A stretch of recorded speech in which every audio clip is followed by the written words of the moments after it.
Welcome to T's Multiverse. I'm your host, Tyrus, and today we're going to take a look at three of the most deadliest characters in all of the DC universe, two of which I feel, honestly, are some of the most deadliest characters in all of comics. And I'm going to let you guess and see who of the two I'm talking about.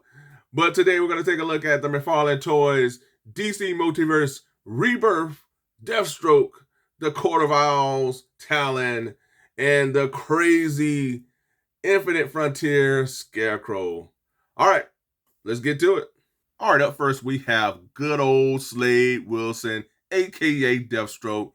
Extremely excited for this one, folks, because I like his look.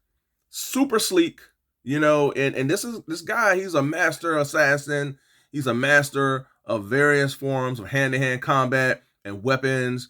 So this sleek outfit really plays up to those things. Now there are some elements that I really wish that they would have incorporated with this particular figure here. I have this box art here, which looks fantastic. I just love the art that's utilized for these figures. Now, as you can see, there is a difference between what you have on the artwork and what you have here in the figure. I wish they would have stuck to this. I like the scale armor here. That's missing. I like the little armor here that's on the pads, with the little grenades or whatever he has here attached. I really wish they would have stuck with that, but we got something a little different. And though it's different and it's not the same as what we have right here, I still like what we have in this figure here. The colors really pop. It's like a dark navy blue that's utilized throughout. Or you can maybe argue that it's a black. I feel like it's a dark navy blue. I'm bad with colors sometimes, y'all. But I love the orange. The orange is really what appeals to me with this figure here. I know we have initially that Arkham Origins, Deathstroke, and we'll compare the two shortly. And I was like, when they announced this one, I was like, well, I have the Arkham Origins. But when I saw, and I continue to see the images of this thing, I was like, okay, yeah, I got to dive in on this one. This one here is, to me, even though it lacks armor and everything, I gravitate more towards this one than I do the Arkham Origins, even though the Arkham Origins still holds up to this day. Now he does have the little scale design here, but it's not in the silver, and that's kind of interesting. This is all kind of like an off-white here.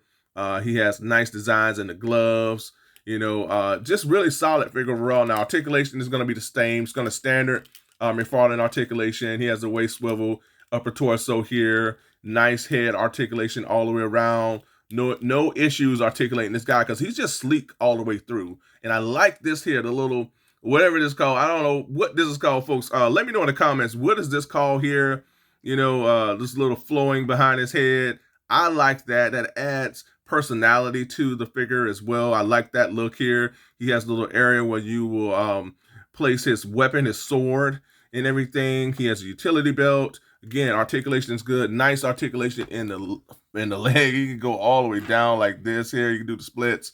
He has double jointed knees. So no problem articulating with this figure here. He has nice articulation in the foot area, toe articulation. Here, as you go lower in the lower leg areas, he has nice sculpted detail. I love the texture here in his costume here. He has the little bands in orange, just all the way through, like nice sleek figure that I appreciate the costume all the way through. And one of the biggest things that really stood out to me in the promo images when I saw this figure is this thing right here, folks. He has a knife sheath right here in his boot. Now, I love the fact that McFarlane Toys is implementing these things with the figures, and I hope they continue with that. But overall, man, this figure, it looks really solid. The face sculpt looks awesome. I love the costume here from head to toe. Look at the detail here in the mask area. This is the one I really gravitate towards, folks. I like this Deathstroke here. He looks awesome. And again, his costume really plays up to, his skill set. And, he's this master assassin guy. He's the jack of all trades. He can slip in and slip out of places unseen. It takes someone like maybe the Batman to take him down. I know the Titans, they go toe to toe with him as well. But this guy throughout the DC universe, he ain't no joke, folks. And this is one of the characters that I mentioned is easily for me one of the most dangerous people in all of comics. All right, so let's take a look at all of the accessories that Deathstroke comes with. So he not only looks awesome, but he comes with some pretty cool accessories. All right, first and foremost, he comes with this awesome looking sword. Now this sword looks incredible. I love the detail throughout. Nice silver paint deco here. Again, vintage McFarlane toys with the detail here within the sword, as well as here in the handle, kind of like a yellow off tan, color palette that's utilized here. But the detail again looks awesome. I love that. Just like how the sword as a whole is sculpted, really adds to the personality to this figure here. And so if you want to place it here in his hand, you can. This looks so cool, man. Again, it really adds to this character. And then he comes with yet another accessory here, which is a knife. So he has this little knife here, which looks pretty cool. Nice detail here. Paint deco utilized, looks awesome. Nice detail here in the handles, kind of like an all black color here as well. So you can place this here again. You can place the knife here in the hand. Again, whether he's holding it or not, this looks awesome. So what I wanted to do is I wanted to add a weapon to Deathstroke, a gun weapon to him. But I wanted to add this weapon here to the Deathstroke. Now this actually, it looks small. It's compact enough that I feel like it still works with Deathstroke. I love the color here. This comes from the Marvel Legends, Black Widow figure. Overall, extremely impressed with this Deathstroke here. Again, I just love just how sleek this figure looks. And I love the sword, really adds to this figure. And the working knife sheath really won me over in terms of what this figure has, as opposed to some of the stuff that it doesn't have. And there's some, elements that I wish they would have added. The armored look, the silver scales, that's missing, but it really doesn't take away for my love for this figure overall. So I'm going to get him posed up here, and we're going to head on to the next segment, y'all. All right, let's get to it. All right, and for comparison, alongside our Rebirth Deathstroke, we have also from McFarlane Toys, the Arkham Origin Deathstroke, which still holds up to this very day. It was a part of the first wave of figures from McFarlane Toys. But again, this thing still looks awesome. There are a lot of elements from this Deathstroke that I wish that you could give to this one here, and it would truly make the perfect Deathstroke. And overall, there's definitely a spot for both Deathstrokes in my DC Multiverse collection. And up next is one of the other characters that I was talking about when I said one of the most dangerous characters in all of comics, and that was the Talon. Now this guy here, man, all the way through, he looks phenomenal. Now I mean, I did not think they were gonna go there with the Talons. I thought that we wouldn't get the Talons for a while, but with the way McFarlane Toys is releasing these figures, I mean, we ain't no telling what we can get from day to day. But man, this Talon just looks dope all the way through. I love the Talon story. He causes a lot of problems for the Batman. He ties into a lot of different things, man. And I'm hoping that we get to see the Talons in a live action film. Articulation, as usual, is going to be, great throughout. Double jointed knees and elbows with the character here throughout. No issues articulating the Talon. Nice articulation with the wrist area. Even with the little armored areas here, nothing deters the articulation with the wrist area. Nice articulation with the head. You go all the way around. Now, in terms of looking up, I wonder, because you see how everything's kind of sculpted here with this little cowl. Little limited articulation looking up and down, really non-existent. So no articulation really looking up or down, but he can go all the way around, which is really interesting. So limited articulation that way, but arms, really good or articulation, no problem with that. He does have the little bicep swivel here, as all of the DC Multiverse figures normally have. Nice articulation in the waist, nice upper torso articulation. Nice here with the legs, again, double jointed knees, and nice articulation in the foot area and toe articulation. But overall, man, this guy looks great. The detail here throughout his costume, incredible, man. Wow. This, hands down, folks, has to be one of McFarlane's best this year. And he's coming out with a lot of things, but to give us a Talon, just is crazy. And look at the detail here, folks, in his little armored costume. He has the little blades here across the chest, as they're housed in this little pouch. That's a utility belt pouch here. There's a little silver medallion here that's tied to the pouch. Love that. The silver paint that's utilized for his owl mask looks great. He has little owl eyes, talon eyes, or whatever you want to call them. Talon eyes. I mix this guy up with Owlman sometimes. He reminds me of Owlman. And then you have the little talon, blades here. You have the little areas here. This looks like the Robert Pattinson gauntlets. This is what Robert Pattinson had on his gauntlets here, which is interesting. But what's kind of a bit of a head scratcher with this figure here is you feel like this was supposed to be an open sheath for his sword or his knife, but it doesn't. It's not all the way open. Looked like they were going to do it, but they stopped. I think he was going to have maybe over here, definitely right here, and I think there's going to be maybe one more right here as well.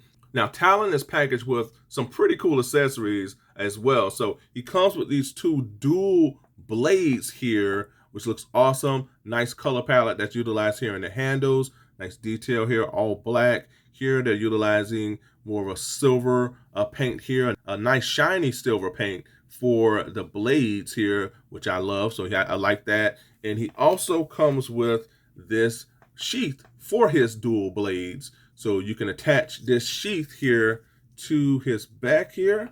So you got that. And it also, hold on. So you'll be able to attach this sheath here to his back here. You peg it there.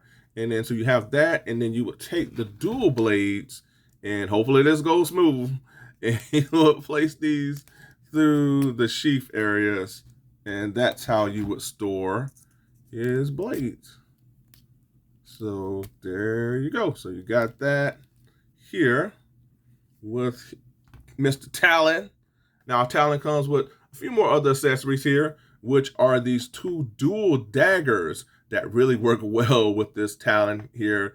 Nice silver paint that's utilized here in the dagger area. Nice all black paint deco that's utilized for the handle. Nice detail here in the handle area as well. Get my camera focus. Nice detail here in the handles as well. So these work really well with the Talon here as he's seeking to cause havoc for Gotham City. He's a thorn in Batman's side, I tell y'all. And so we got the little dual daggers here for Talon. That looks awesome, folks. But overall, man, this thing just looks, again, a dope figure all the way throughout. I can see a lot of people possibly army building these things to create, maybe an army of Talons. I can see people doing that.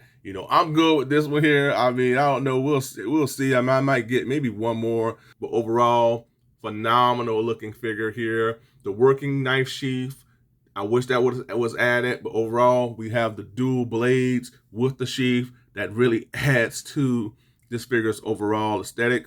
And with that being said, we're going to get on to the next. And up next, we have the Infinite Frontier Scarecrow. And it's so funny how, I remember mentioning wanting this character in one of my DC Multiverse videos. And then lo and behold, McFarlane Toys revealed this guy. So it's so cool to have a weird character like this. This character is just crazy looking.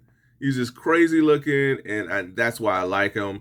He really speaks, his look truly speaks to the craziness of, and insanity of all of the characters that Batman goes up against in Gotham City or wherever he goes. But really, the crazy look of this character really just appeals to me. I mean, there's just no rhyme or reason to this character's design. It's just off the charts here. I mean, I don't even know, man. It's just like, this looks like vines or something like this. And I don't even think this is the correct color that the Infinite Frontier Scarecrow was in. It seemed like he was in more of a dark browns or whatever in that Infinite Frontier story arc, if I'm not mistaken. But man, this guy, I just love his overall look. I mean, again, it just looks crazy. And it just takes me back to the 90s, because in the 90s, folks, I don't know if you were born back then, a lot of the guys would wear, maybe like some, black jeans and black slacks, and then they would wear, a color shirt like this, with it, because it was all about the bright colors at some point in the 90s. People were wearing a little brighter colors or whatnot. So this kind of reminds me of that. hair here underneath his little straw hat.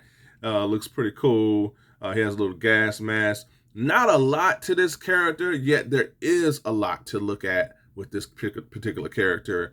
Look at this here, man. It's just hanging. I guess these are the coils for his fear toxin that ties into his hands. Looks pretty interesting here. Little claw hands that he has, the little coils. He has a gas mask, the long hair. I call this the Freddy Krueger claws. So he has that going on here. Nice, just simple detail for the leg areas. I mean, it's not a lot, but it's enough, man, with this figure here. And again, he just looks crazy. He looks crazy. Articulation, wow, I didn't expect much articulation wise with the here. I mean, he can do splits. You know, he has double jointed knees. He can go only so much due to the sculpting of his wardrobe. Let's just call it that, his wardrobe that he has here. This can be pulled up somewhat so you can see the rest of everything else. It's just layers and layers of clothing and everything, but the detail, it looks fantastic throughout, man. It's just one of those figures that you go, I don't know what to make of this thing, but I like it. You know, and that's just where it's at with this figure. He does have double jointed elbows, so nice extension with the elbows. He can go only around so much due to the coils that's running here from his forearm to this hand. So the coils definitely limit articulation with the wrist area and everything. Arms are pretty solid overall. Articulation with the head is a little tricky, folks. So I mean, you can go all the way around with it, but you have to kind of work with it due to all the hair and everything. But yeah, I like this figure, man. He looks pretty cool. He's different, and I like different. So there you go, the Scarecrow. And yeah, we're going to get on to the next. And here for comparison, alongside our Infinite Frontier Scarecrow figure, we have the Arkham Knight Scarecrow figure. And I got to tell you, as you can see, two very different Scarecrow figures. Now all that's left is the more traditional, classic looking Scarecrow. Could that be coming anytime soon? I don't know. Stay tuned. And here for comparison, also from McFarlane Toys, I have the Better Than Batman Dick Grayson, aka Nightwing. And then up next we have the Infinite Frontier Robin. And last but not least, we have the Rebirth Batman. What an awesome set of figures, folks. I tell you, I love it. All right, let's get on to the next. And here for comparison, alongside our Deathstroke, Talon, and Scarecrow, we have also from McFarlane Toys, the Infinite Frontier Grifter. I love Grifter. And also yet another favorite of mine, the Future State Ghostmaker. And you could honestly say we have with Grifter, Ghostmaker, Talon, and Deathstroke, four of the greatest fighters in the DC universe, for sure, to me. You let me know in the comments. All right, let's get on to the next. You know, this is one of the many things that make Batman so great to me because of the various characters that he go up against. And all four of these guys are no joke, folks. All right, along with our Deathstroke, our Talon, our Scarecrow, we have also from McFarlane Toys, the Arkham City Ra's al Ghul. Man, somebody call Batman. All right, let's get on to the next. All right, folks, that's all I have for this episode. Thank you so much for tuning in. Truly appreciate it. Hope you all enjoyed this review. Yet again, 3 more excellent McFarlane toy figures. Really loving that Deathstroke. The Talon, man, just so awesome. That Scarecrow, he's just flat out crazy, y'all. And I just love the different looks for those characters. I like that. But again, folks, hope you all enjoyed it. Thanks again for tuning in. Be sure, if you haven't done so already, like, share, and subscribe. Also, comment below, folks. Share your thoughts. Always look forward to seeing what you have to say about all these things. Also, let me know what you have been collecting of late. You know, let me know what you've been collecting out in the wild as well. So definitely share your thoughts below. Always look forward to hearing back from you all. Also, folks, don't forget to ring that bell for all notifications so that you get each and every one of my content pieces as it drops, folks. And if you did those things, oh, one more thing, be sure to follow me on social media, folks. I am on Instagram as well as Twitter. So be sure to do that. And folks, until next time, be good to one another. Be safe Stay tuned. Same bat time, same bat channel, y'all. Talk to you later. Bye for now.